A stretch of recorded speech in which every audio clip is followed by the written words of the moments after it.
মুকুল রাজীবদের বিজেপিতে নেওয়া ভুল ছিল। মুখ খুললেন শুভেন্দু। ২১-এর বিধানসভা নির্বাচনের আগে একের পর এক তৃণমূল নেতা বিজেপিতে যোগ দিয়েছিলেন। তাঁদের অনেকেই ঘাসফুল শিবিরে ফিরেছেন। আর বছর খানেকের মধ্যেই বাংলায় বিধানসভা নির্বাচন। ২১-এর মতো এবারও দলবলের ছবি ধরা পড়বে কিনা তা নিয়ে জল্পনা ক্রমশ বাড়ছে। এই পরিস্থিতিতে নন্দীগ্রামের বিজেপি বিধায়ক তথা বিরোধী দলনেতা শুভেন্দু অধিকারী বললেন, ভুরি ভুরি তৃণমূল নেতাকে বিজেপিতে নেওয়া ভুল ছিল। তৃণমূল থেকে এখন কেউ বিজেপিতে এলে নেওয়া হবে কি না, এই প্রশ্নের উত্তরে এদিন শুভেন্দু বলেন, আমি নেওয়ার কেউ নই। কিন্তু বিজেপির যে হিন্দু ভোট ব্যাংক, তারা চায় না তৃণমূলের কোনো প্রথম সারির অত্যাচারী লোককে বিজেপিতে নেওয়া হোক। বিজেপিতে এসে তারা টিকিট পাক বা নেতৃত্ব দিক, এটা চায় না। ২১-এর নির্বাচনের আগে মুড়িমুটকির মতো তৃণমূল নেতাদের বিজেপিতে নেওয়ায় কি ভোটে প্রভাব পড়েছিল?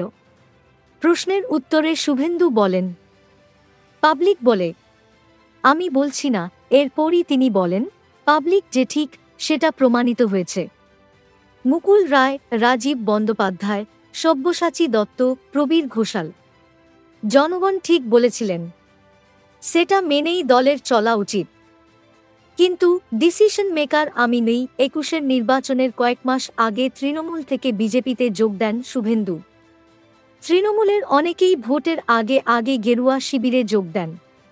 রাজীব বন্দ্যোপাধ্যায়দের চার্টার্ড ফ্লাইটে দিল্লি গিয়ে বিজেপিতে যোগ দিতে দেখা গিয়েছিল।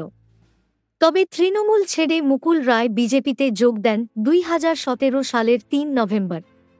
২১-এর বিধানসভা নির্বাচনের পর মুকুল রায়, রাজীব বন্দ্যোপাধ্যায়, সব্যসাচী দত্ত, প্রবীর ঘোষালদের তৃণমূলে ফিরে আসতে দেখা যায়।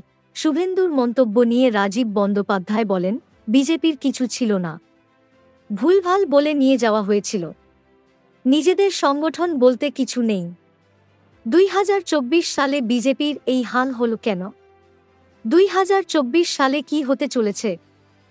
সেই দেওয়াল লিখন শুভেন্দুবাবুদের পরে নিতে বলুন।